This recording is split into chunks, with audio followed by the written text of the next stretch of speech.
camino. En cualquier casa donde entréis, primeramente decid: paz sea a esta casa. Y si hubiere allí algún hijo de paz, vuestra paz reposará sobre él, y si no, se volverá a vosotros. Verso 7, ¿está conmigo? Posad en aquella misma casa, comiendo y bebiendo lo que os den, porque el obrero es digno de su salario. No os paséis de casa en casa. En cualquier ciudad donde entréis y os reciban, comed lo que os pongan delante. Verso 9, y sanad a los enfermos que en ella haya, y decirles: se ha acercado a vosotros el reino de Dios. Le invito a cerrar sus ojos y a orar. Padre, habla nuestras vidas, habla nuestros corazones. Padre, sé tú en esta tarde ministrando a tu iglesia, a tu esposa, a tu amada iglesia por la que tú diste tu vida, Señor. Tráenos una palabra que pueda bendecirnos. Lo clamamos, rogamos en esta hora, en el nombre de Jesús. Amén y amén.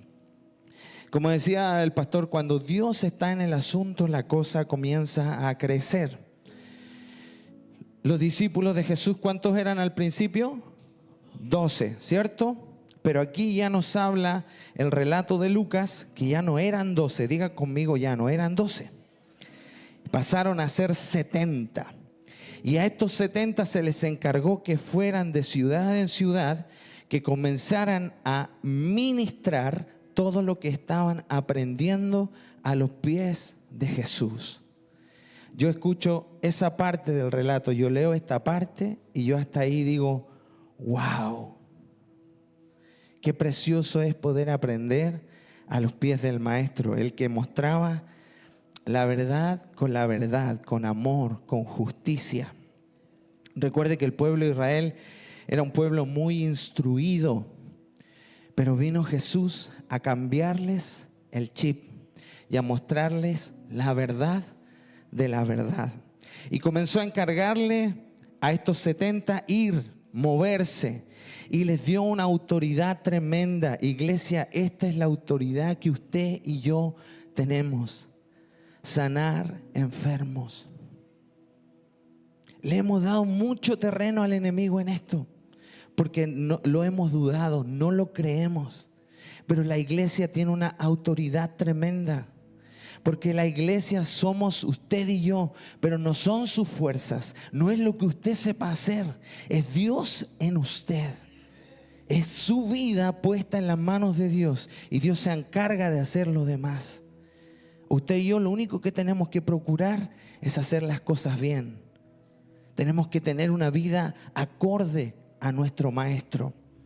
Vamos a seguir leyendo. Recuerde que esta palabra tiene por título La misión Damasco.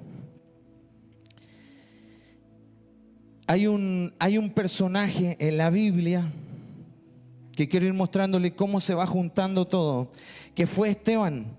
Esteban era parte de los 12. Digan conmigo, era parte de los primeros 12. Y cuando el Señor dio su vida en la cruz del Calvario y resucitó, nos comenta el libro de los Hechos que Esteban hacía milagros, sanidades. Él estaba cumpliendo lo que Jesús le había mandado a hacer. ¿Y sabe qué comenzó a ver? Comenzó a haber una oposición. Comenzaron a levantarle falso testimonio. Comenzaron a decir que él blasfemaba. Esteban fue falsamente acusado.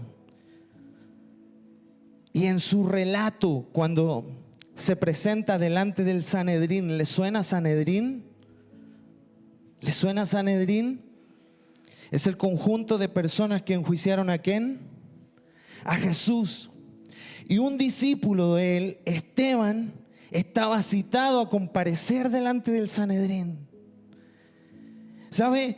Yo leo el relato de Esteban y yo digo: qué hombre más valiente. Por eso Esteban fue Esteban. Por eso ahí nos dice Cristian Contreras. Porque si yo hubiera comparecido delante del Sanedrín, hubiera dicho palabras bonitas, hubiera pedido disculpas, sorry, ¿saben qué? Me equivoqué, tienen razón. Pero Esteban no se pudo callar. Esteban tenía algo dentro de él que no le permitió quedarse callado. Esteban había compartido con el maestro, había vivido con él, y esos hombres le estaban enjuiciando. Él sabía que habían personas ahí que estaban conspirando, estaban contratadas para mentir y decirle: ¿saben qué? Sí, él es digno de juicio. Él está hablando mal de Dios, está hablando mal de Moisés, nuestro profeta. Entonces él es digno de juicio. Pero Esteban no trató de persuadirlos. Esteban siguió hablando su verdad. No hizo un relato para obtener el perdón. Hizo una defensa del cristianismo delante del Sanedrín. Les mostró que el pueblo de Dios siempre está negando y siempre está rechazando lo de Dios. ¡Wow! Era gente que estaba instruida en la ley de Dios. En su corazón estaba el querer agradar a Dios. Pero cuando venía algo de Dios, cuando vino el mismo Hijo de Dios, el pueblo no creyó en él. Y esas eran las palabras de Esteban. Les decía: por favor, tengan cuidado. Y si usted lee el relato, le cuenta la historia entera del pueblo de Israel. Era instruido. Y les decía: ojo, no le creímos a Moisés. Se hacía parte. Nuestros padres no le creyeron a Moisés. No creían que los iba a sacar de Egipto. No creían en el poder de Dios. O se devolvían una y otra vez: estábamos mejor allá.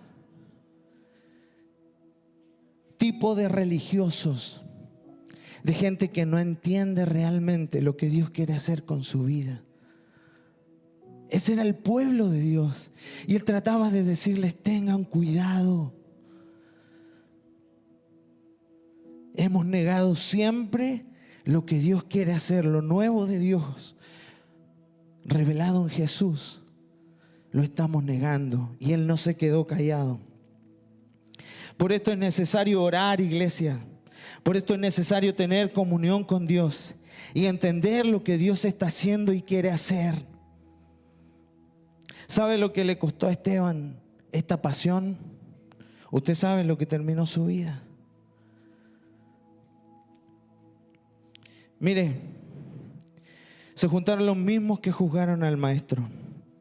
Y para ellos las palabras de Esteban eran blasfemia. No era más que un hombre crucificado, maldito, que moría en una cruz y moría bajo la maldición divina. Y a él se le ocurre hablarles de aquel personaje que había muerto en una cruz y decirles que era hijo de Dios. Y ellos dijeron: no tenemos nada más que escuchar, y hasta aquí llega tu vida. ¿Sabe lo que hicieron? Lo tomaron, como era la tradición, lo sacaron de la ciudad y lo lapidaron, lo apedrearon. Él dio su vida por Jesús. Él dio su vida por el Maestro. Yo no sé si yo estaría dispuesto a dar mi vida. Soy sincero. Pero Él dio su vida. ¿Sabe lo que decía la tradición? Decía que el acusado tenía que ser impulsado a un foso. Y el foso tenía 2 veces su altura. Y cuando él caía, lo miraban. Y había alguien ahí que tenía que presenciar lo que estaba pasando y consentirlo. Y miraron, pero se dieron cuenta que cuando él cayó, no murió. Diga conmigo: ahí no murió. Y en este acto cruel venía el paso número 2. ¿Sabe cuál era el paso número 2? Sujetarlo dentro de ese foso y lanzarle una roca sobre su tórax, boca arriba, Él tenía que estar boca arriba, sus brazos estaban contra el suelo y lanzaban una roca sobre su tórax. Y si no moría, venía la parte 3. Diga conmigo la parte 3. ¿Sabe cuál era la parte 3? Que toda la multitud de los que estaban ahí tomaban una piedra y la lanzaban. Él no tenía hacia dónde arrancar. Él no tenía dónde cubrirse. Él dio su vida por el Señor. Y termina diciendo unas palabras preciosas. Clamó por los que estaban ahí. Pidió al cielo que no le tuvieran en cuenta ese pecado. ¿Lo recuerda? ¿Quién hizo algo parecido? ¿Quién hizo algo parecido? La misma actitud de su maestro cuando él dijo en la cruz: Padre, perdónalos, porque no saben lo que hacen. ¡Wow! El precio de ser un discípulo. Pudo haberse callado, pudo haberse hecho amigo de ellos, haberlos persuadido con palabras bonitas. Los hombres somos campeones para decir palabras bonitas. Me hice una canción chilena: para nunca quedar mal con nadie. Pero él tenía un llamado mayor. ¿Sabe quién era el hombre que estaba parado ahí afuera? Dice la Biblia. Un tal Saulo. Diga conmigo: un tal Saulo. Vámonos, por favor, ayúdeme. Vámonos a Hechos 9.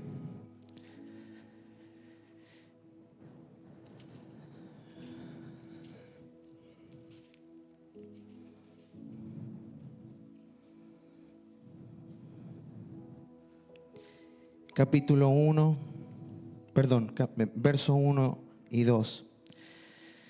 Saulo, respirando aún amenazas de muerte contra los discípulos del Señor, vino al sumo sacerdote y le pidió cartas para las sinagogas de Damasco, a fin de que si hallase algunos hombres o mujeres de este camino, diga conmigo, de este camino, los trajese presos a Jerusalén. Saulo, otro hombre religioso, instruido en la palabra de Dios, profesional en la palabra de Dios, que creía estar bien, que creía tener un propósito claro en la vida. ¿Saben cuál es mi propósito? Claro, decía Saulo, yo quiero que desaparezcan de la faz de la tierra los del camino. El pastor nos enseñaba hace muchos años que uno de los primeros nombres que recibieron los discípulos del Señor, ¿cuál era? Los del camino. ¿A quién estaba buscando? A los discípulos del Señor. Y otra vez fue, ¿dónde? Al Sanedrín. Otra vez fue, ¿dónde? Donde Caifás. Y le dijo: necesito que me den permiso, porque en buen chileno, al que pille, me lo piteo.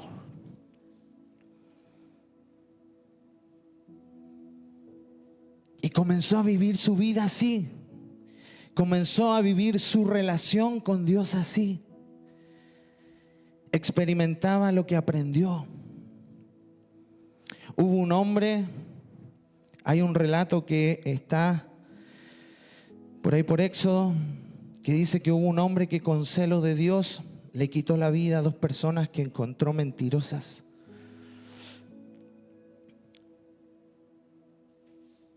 Y de alguna manera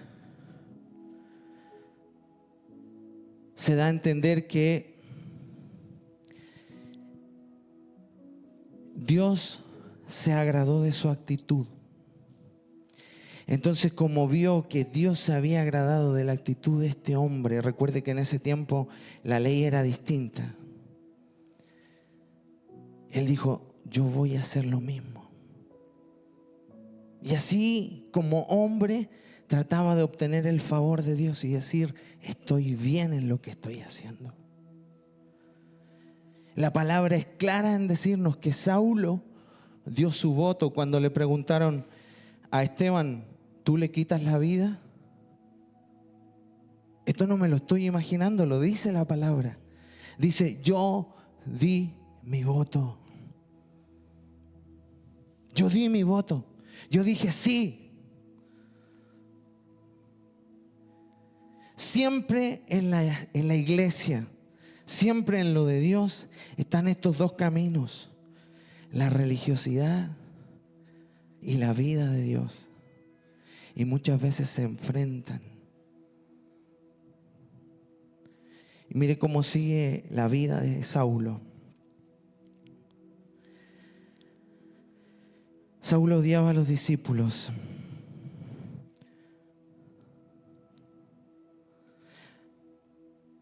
Voy a mostrarle el currículum de Saulo primero. Vámonos a Filipenses 3:5, por favor. Ayúdenme, multimedia, ¿sí? ¿Están conmigo? Mire cuál era el currículum de Saulo. Estaban ahí conspirando en contra de los del camino. Y uno de ellos dijo, tenemos que buscar a alguien idóneo que vaya y los busque y los saque de donde ellos estén. Recuerde que Jesús ya los había enviado, ellos ya se habían movido, ya estaban a todo el mundo anunciándoles acerca de Jesús. Y este hombre, a modo de testimonio, después pasa el tiempo y él comienza a mostrar su currículum. ¿Quién era él? Dice Saulo, yo fui circuncidado al 8º día, del linaje de Israel, de la tribu de Benjamín, hebreo de hebreos. En cuanto a la ley, fariseo. En cuanto a celo, perseguidor de la iglesia. En cuanto a justicia, que es en la ley, irreprensible. Eso es lo que él decía acerca de él mismo. Ese soy yo.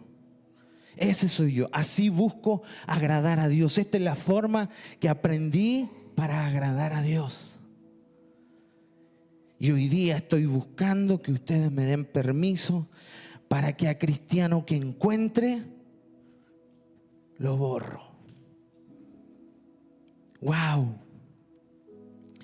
Gálatas 1, del versos 13 y 14, continúa su currículum.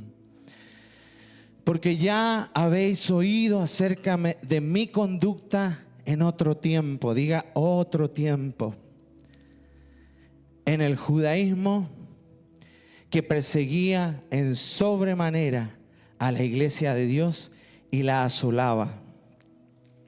Y en el judaísmo aventajaba a muchos de mis contemporáneos en mi nación. Él sigue relatando y sigue diciendo, yo cuando hago algo, lo hago bien. Cuando empiezo algo, lo termino. Y este hombre que estaba con esa convicción, usted ya conoce el relato. Sigamos leyendo 9, quedamos en el verso 2.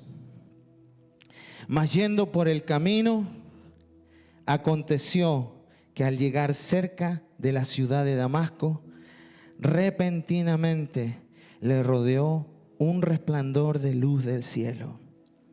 Y cayendo en tierra, oyó una voz que le decía, Saulo, Saulo, ¿por qué me persigues? Él dijo, ¿quién eres, Señor? Y le dijo, yo soy Jesús a quien tú persigues. Dura cosa te es dar coces contra el aguijón. ¿Sabe lo que dice un escritor bíblico antiguo que me gusta leer? Dice que quizás la conciencia de Saulo, cuando él dio el sí a la muerte de Esteban, ya estaba siendo afectada por algo del cielo que le estaba indicando que lo que él estaba haciendo no estaba bien, que lo que él estaba realizando no estaba bien. Algunos atribuyen este relato de dura cosa te es dar coces contra el aguijón a una enfermedad. Hay otros que postulan que estaba quedando ciego.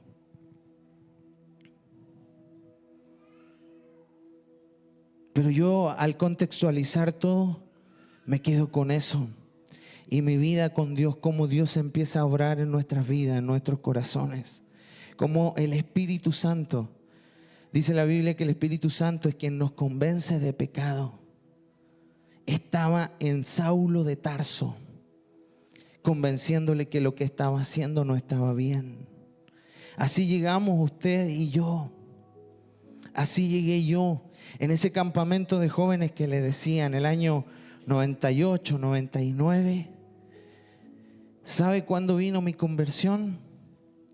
Cuando Él me tocó, yo me quería venir. Había hablado con el pobre pastor Víctor y le había dicho, ¿sabe qué? No sigo. ¿Cuántos aquí han dicho no sigo?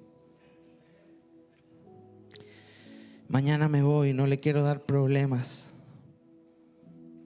Me quedé en su camioneta escondido porque nos iban a buscar y nos llevaban al templo.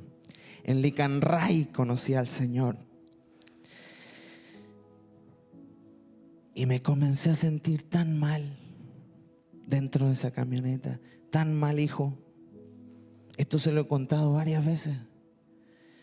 En mi mente comenzó a retumbar el relato de mi mamá comentándole a algunas vecinas quién era su hijo.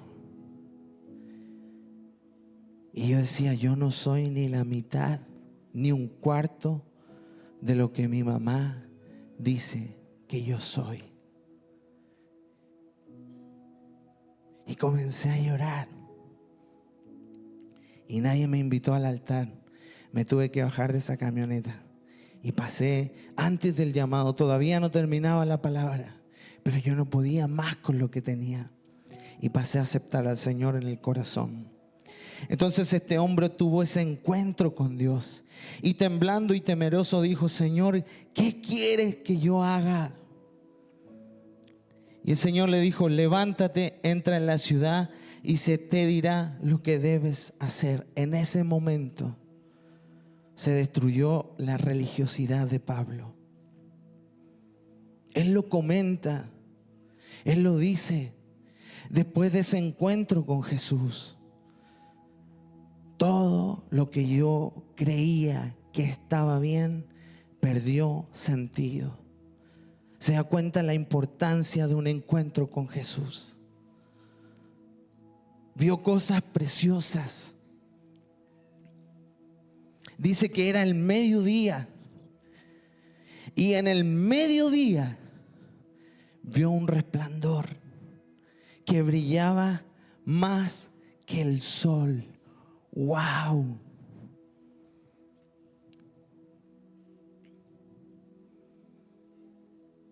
Hubiera sido de noche, le creo, ¿cierto? Que la noche está totalmente oscura. Recuerden, en ese tiempo no había luz. Pero era el mediodía. Él le está contando al rey Agripa, después se acuerda su testimonio y le dice, rey, era el mediodía y vino una luz que era más brillante que el sol. Esa luz se llama Jesús, la luz de nuestras vidas. Y cambió su vida, dejó toda su religiosidad. Y los hombres que iban con Saulo se pararon atónitos, oyendo a la verdad la voz, mas sin ver a nadie. Entonces Saulo se levantó de tierra y abriendo los ojos no veía a nadie. Así que llevándole por la mano, le metieron en Damasco, donde estuvo 3 días sin ver y no comió ni bebió. Hemos hablado acerca de Esteban, hemos hablado acerca de Saulo y vamos a hablar acerca de otro hombre importantísimo. Su nombre es Ananías. Diga conmigo, Ananías. Sigamos el relato. Había entonces en Damasco un discípulo llamado Ananías, a quien el Señor le dijo en visión, Ananías. Y él respondió, heme aquí, Señor. Cuando usted el Señor le habla, usted tiene que decir, heme aquí, Señor. A lo largo de la palabra, en toda la Biblia, usted ve que cuando Dios le hablaba a un hombre, los hombres le decían, heme aquí, Señor. Y el Señor le dijo, levántate y ve a la calle que se llama derecha y busca en casa de Judas a uno llamado Saulo de Tarso, porque he aquí él ora. Y ha visto en visión a un varón llamado Ananías, que entra y le pone las manos encima para que recobre la vista. Entonces Ananías respondió, Señor, he oído mucho acerca de este hombre. Cuántos males ha hecho a tus santos en Jerusalén. Y aún aquí tiene autoridad de los principales sacerdotes para prender a todos los que invocan tu nombre. La reacción de Ananías es una reacción como la que yo tendría, como quizás la que usted ha tenido muchas veces. Señor, ¿cómo voy a ir a hablarle? ¿Cómo le voy a decir? Si ese es narco, ese estuvo preso, nunca he hablado con ella. Yo la veo que ella los domingos en la mañana va a misa. La reacción de Ananías fue esa. Pero veo en Ananías un hombre que no era religioso, que entendía a Dios. Es más, lo lindo de esta relación, cuando usted ve esta relación de Ananías con Dios, Dios confiaba tanto en Ananías que había puesto a Ananías en el sueño de Saulo de Tarso. Lo había puesto ahí porque sabía que finalmente Ananías iba a ceder. Y el Señor le dijo, verso 15, ve, porque instrumento escogido me es este, para llevar mi nombre en presencia de los gentiles y de reyes y de los hijos de Israel. Porque yo le mostraré cuánto le es necesario padecer en mi nombre. Fueron las palabras de Esteban, que clamó por los que estaban ahí, y ahí se encontraba Saulo de Tarso.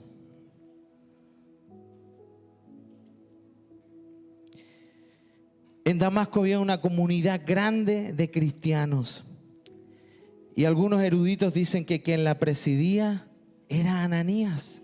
Diga conmigo, Ananías estaba haciendo bien la pega. Estaba retirado más o menos a 3 horas, una distancia más o menos de aquí a Talca. Y él allá, recuerde que en ese tiempo no habían carreteras, no habían vehículos, no había nada. Pero él ahí ya estaba haciendo la obra del Señor.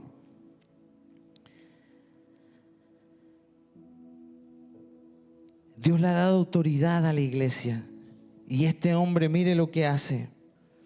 Fue entonces Ananías y entró en la casa, y poniendo sobre él las manos, dijo, hermano Saulo, el Señor Jesús, que se te apareció en el camino por donde venías, me ha enviado para que recibas la vista y seas lleno del Espíritu Santo. Y al momento le cayeron de los ojos como escamas, y recibió al instante la vista, y levantándose fue bautizado. Y habiendo tomado alimento, recobró fuerzas, y estuvo Saulo por algunos días con los discípulos que estaban en Damasco. La autoridad de Dios a la iglesia. No dice mucho la Biblia acerca de Ananías. pero es un hombre importantísimo. Es casi anónimo, diga conmigo, casi anónimo.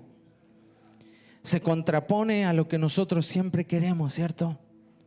Queremos ser vistos, queremos púlpito, queremos tener una palabra. Y él lo único que hizo era hacer bien las cosas y buscar de Dios. Ahí hay un secreto tremendo. Haga bien las cosas y busque de Dios. ¿Se acuerda que la vez anterior hablamos? Porque Él recomienda. Aquí está comprobado. Él recomienda. Él no fue ahí donde los principales a decir, oye, así que Saulo tuvo un encuentro con Dios, yo lo voy a discipular. Todo lo contrario. Él dijo, Señor, no me mandí.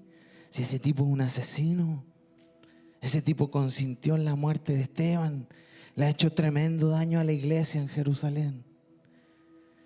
Y el Señor le dice, no hables así, no hables así, porque es un instrumento mío.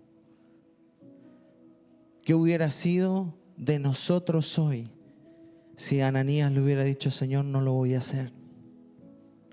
El apóstol Pablo, Saulo, cuando tiene un encuentro con Dios,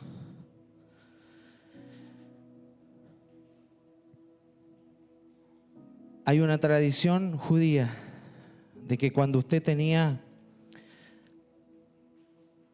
un esclavo, usted compraba ese esclavo y se llamaba Saulo, pero como yo soy el dueño, yo le cambio el nombre y le pongo el nombre que yo quiero. Y el Señor le cambió el nombre, Pablo. Y este hombre fue el apóstol de los gentiles. Fue el que comenzó a decirnos hace 2000 años, hace 2020, 2033 años y más.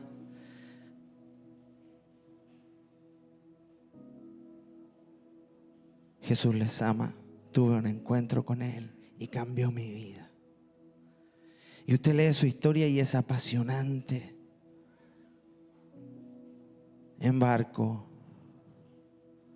lo picó una serpiente, cayó a la cárcel, lo acusaron, escribió varios libros del Nuevo Testamento, dejó cartas preciosas, tremendas.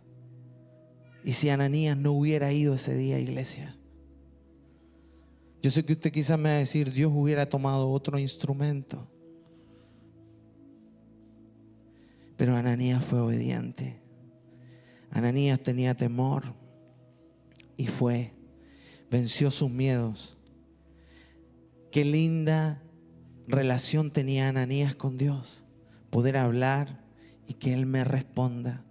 Señor, tengo miedo de ir, yo lo conozco, pero el Señor lo envía y le muestra lo que Dios va a hacer por medio de Pablo.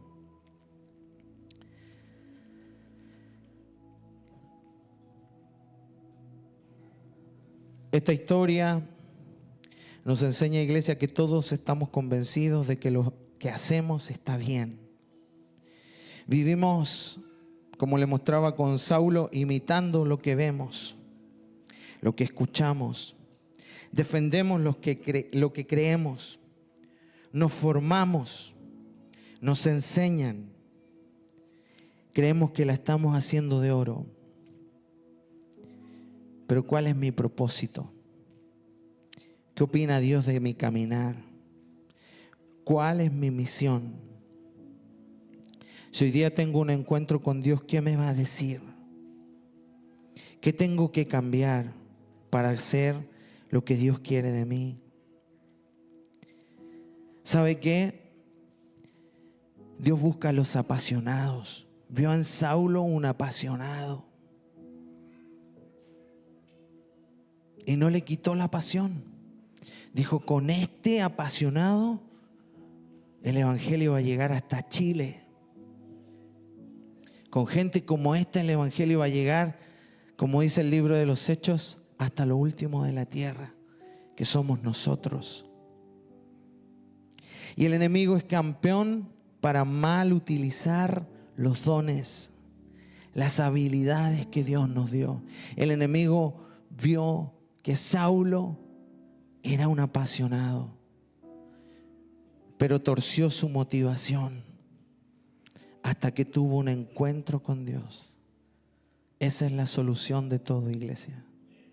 Usted y yo necesitamos un encuentro con Dios. Y lo que siempre hablamos,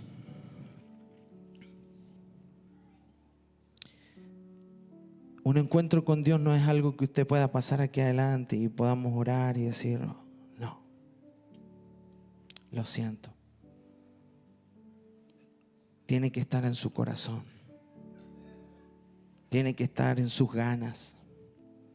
Es necesario morir. Es necesario decirle, Señor, no a mi manera. Lo que sucedió con Saulo fue extraordinario. Literal. Creo que no vuelve a pasar en la Biblia una historia como la de Saulo. Fue algo extraordinario.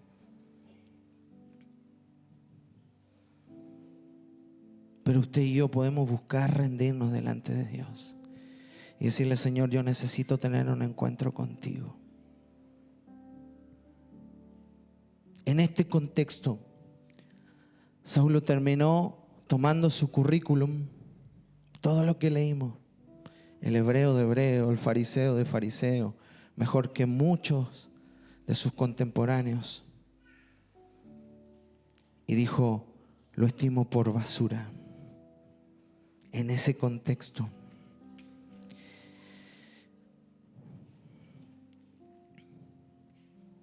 en el contexto del amor que Dios había depositado sobre su corazón.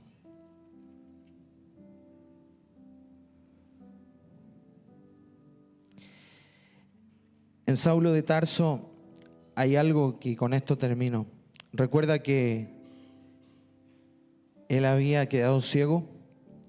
¿Y qué hizo Ananías cuando ora por él? ¿Qué hizo? Oró y clamó para que sus ojos se abrieran. Esa autoridad la tiene la iglesia hoy. ¿Usted quiere que alguno de sus seres queridos llegue? Créame que Dios es el más interesado en que sus seres queridos estén aquí. Pero necesita que usted despierte y tome la autoridad de Dios. Deje de dar consejos de lo que usted sabe, de lo que usted cree, y comience a meter a Dios en el asunto.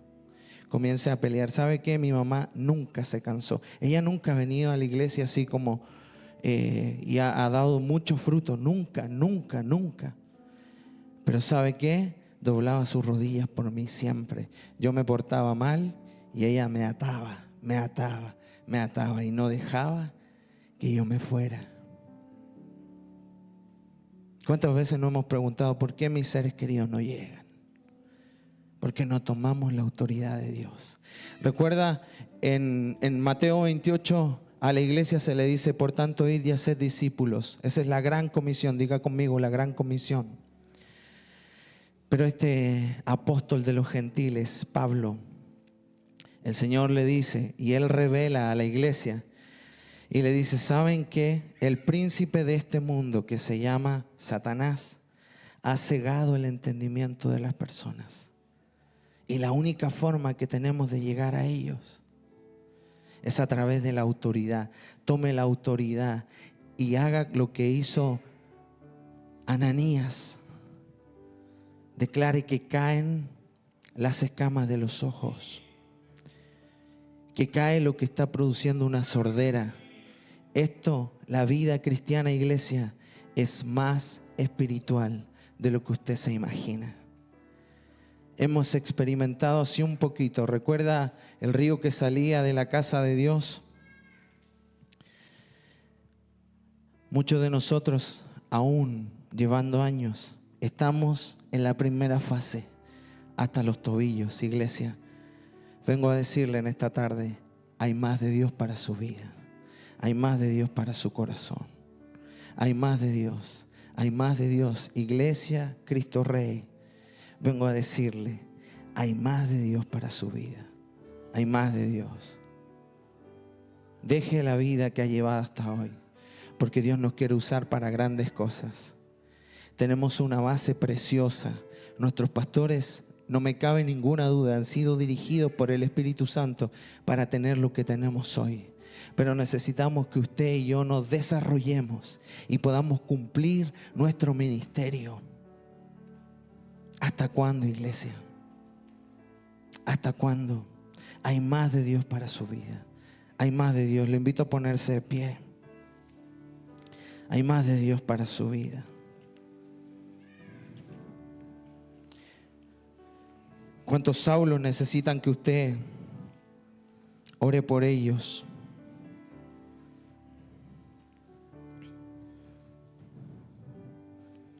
Recuerda lo que hizo este hombre cuando escuchó la voz de Dios. Dijo, heme aquí. Hoy he entregado lo que creo Dios quiere decirle. ¿Y cuál será su respuesta? No a mí, sino a su palabra. Le invito a decirle esta tarde, heme aquí. Heme aquí, Señor. Quiero buscarte hasta tener un encuentro contigo, hasta que se abran los cielos, hasta que me rodee un resplandor que cambie mi vida, que cambie lo que he sido hasta hoy, que cambie lo que me enseñaron. Hasta aquí he sido fariseo de fariseos, he sido el mejor en lo que he hecho, pero lo cambio todo por lo que tú tienes para mí. Lo cambio todo y lo dejo todo por lo que tú tienes para mí. Vamos, le invito, comienza a clamar y a decirle, Señor, aquí está mi vida, aquí está mi corazón, aquí está todo lo que soy.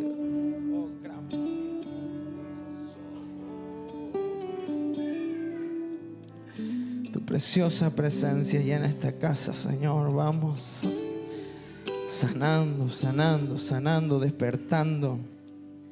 Todo letargo, todo espíritu de estupor en el nombre de Jesús cae en esta hora y despertamos a ti, despertamos a tus cosas. Tomamos la autoridad de Dios, Señor, y quitamos, Señor, todo lo que nos está cegando, Padre, todo lo que nos ha desviado de tu propósito. En el nombre de Jesús tomamos la autoridad de Dios y declaramos tu libertad sobre tu novia, sobre tu esposa, Señor. Quitamos, Señor, todo lo que no nos permita poder oír de tu palabra, lo que no nos permita oír tu voz, Señor. Declaramos tu voz en nuestras reuniones, tu voz en nuestras canciones, tu voz en nuestra intimidad, tu voz en nuestras oraciones, Señor. Te necesitamos. Despiértanos en esta tarde, Señor, para darnos cuenta que se trata de ti, Señor, que estamos en esta casa por ti, que quizás hay necesidades, pero que todo se va a solucionar cuando estemos a tus pies, Señor. En esta hora te bendecimos, en esta hora te honramos, en esta hora levantamos nuestras manos para reconocer que eres Dios Todopoderoso. Bendecimos tu santo nombre. Bendice a tu iglesia, bendice a los que hoy día no están aquí, bendice, Señor, a los que quizás están mirando esto, Señor, en una transmisión, Señor. Bendice sus vidas, bendecimos sus corazones en esta hora. Te pedimos que presencia de Dios se pueda mover, que venga a cambiar las realidades. Declaramos tu libertad sobre toda la familia Cristo Rey. Declaro, Señor, que vienes a despertarnos y viene tu autoridad sobre nuestras vidas, sobre nuestros corazones, Padre, para darnos los anhelos, para que nuestros seres amados y queridos puedan estar aquí, Señor, compartiendo de tu amor. Declaramos tu bendición sobre esto en el nombre de Jesús. Amén, amén y amén. Hoy te rindo mi ser. Te doy mi corazón, diga. Te doy mi corazón. Yo vivo para ti. Yo vivo para ti. En cada palpitar. En cada palpitar. Mientras hay aliento en Mientras mí. hay aliento en mí. Dios, haz tu obra. Dios, haz tu obra en mí. Hoy te rindo mi ser.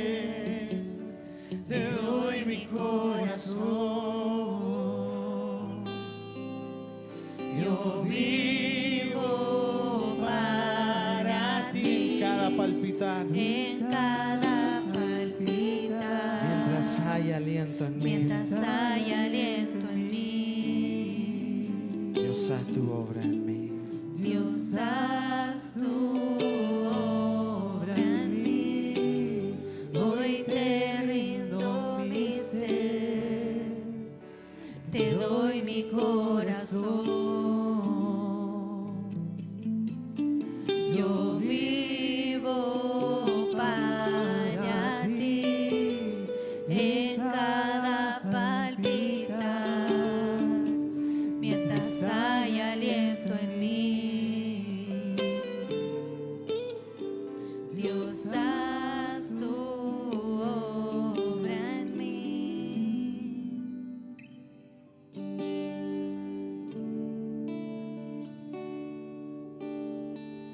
Este es mi deseo,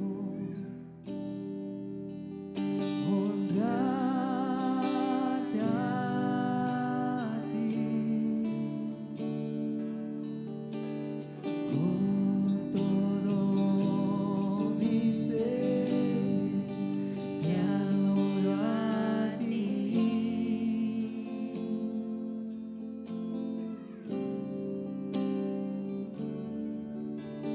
Con todas mis fuerzas te alabaré. Mi adoración eres tú.